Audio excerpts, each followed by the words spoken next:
Ìlú Ìpẹ̀rù-Rẹ́mọ ló kún fún ayọ̀ àti ìdùnnú gẹ́gẹ́ bí àwọn ènìyàn jàǹkàn-jàǹkàn káàkiri àgbáyé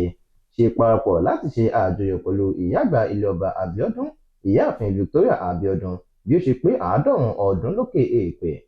Ètò ìjọsìn ìdúpẹ́ òní, eléyìí tó wáyé ní ilé ìjọsìn James Mímọ́ ní Ìpẹ̀rù-Rẹ́mọ, jẹ́ ẹ̀rí àfihàn ìtàn rere rẹ̀, ìnígbàgbọ́ nínú Ọlọ́run, ohun ìwà rere tó ti gbilẹ̀ sínú ìdílé àti àwùjọ. Akọ̀ròyìn wa Oore-ọ̀fẹ́ Ògúnṣọlá máa pínlẹ̀ síbi ètò ó sì jábọ̀ ìròyìn. Ẹgbẹ́ àtúpalẹ̀ ìwé náà látẹnu Blessing Adéoyè. Àjọyọ̀ ọjọ́ ìbí 90 ọdún tí Madam Victoria Abíọ́dún ṣe jẹ́ àfihàn ńlá nígbà tí ìlú Ìpẹ̀rù-Rẹ́mọ kún fún àwọn ènìyàn pàtàkì tí ó wá káàkiri orílẹ̀-èdè yìí tí ó fi mọ́ ààrẹ orílẹ̀-èdè Nàìjíríà Aṣíwájú Bọ́lá Ahmed Tinubu, ẹni tó fi ìgbà kan rí jẹ́ ààrẹ ní orílẹ̀-èdè yìí, Olúṣẹ́gun Ọbásanjọ́, olórí ilé ìgbìmọ̀ aṣòfin àgbà, àwọn gómìnà ìpínlẹ̀, àwọn olórí ìjọ, àwọn olóṣèlú APC àti àwọn ẹgbẹ́ mìíràn ni wọ́n pàdé ní ìjọ James Mímọ́ ti Anglican Ìpẹ̀rù-Rẹ́mọ láti ṣe àjọyọ̀ ọjọ́ ìbí màmá náà tí wọ́n jẹ́ ìyá gómìnà ìpínlẹ̀ Ògùn Dàpọ̀ Abíọ́dún.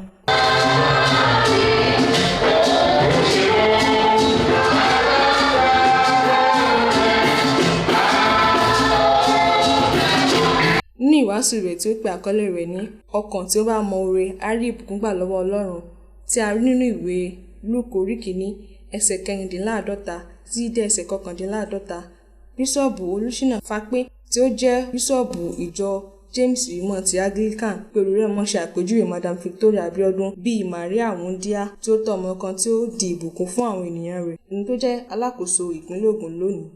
Nígbà tó ń bá ìjọ sọ̀rọ̀, Ààrẹ Bọ́lá Ahmed Tinubu tí akọ̀wé ìjọba àpapọ̀ aṣòfin George Akume ṣojú fún fi ayọ̀ rẹ̀ hàn fún ọlọ́jọ́ ìbí àti àwọn mọ̀lẹ́bí rẹ̀. Lẹ́yìn náà ni ẹgbẹ́ Ọmọlúàbí Movement tí Armstrong Akíntúndé ṣe ìdásílẹ̀ rẹ̀ tí a túmọ̀ sí Dàpọ̀ Abíọ́dún Continuity Agenda ṣagbátẹrù rẹ̀ láti fi bu ọlá fún ọlọ́jọ́ ìbí náà. Láti iléeṣẹ́ NTA, Blessing Adéoyè ni ó ṣe àtúpalẹ̀. Láti iléeṣẹ́ NTA Ìjẹ̀bú Òde, Blessing Adéoyè ni ó ṣe àtúpalẹ̀ ìròyìn náà.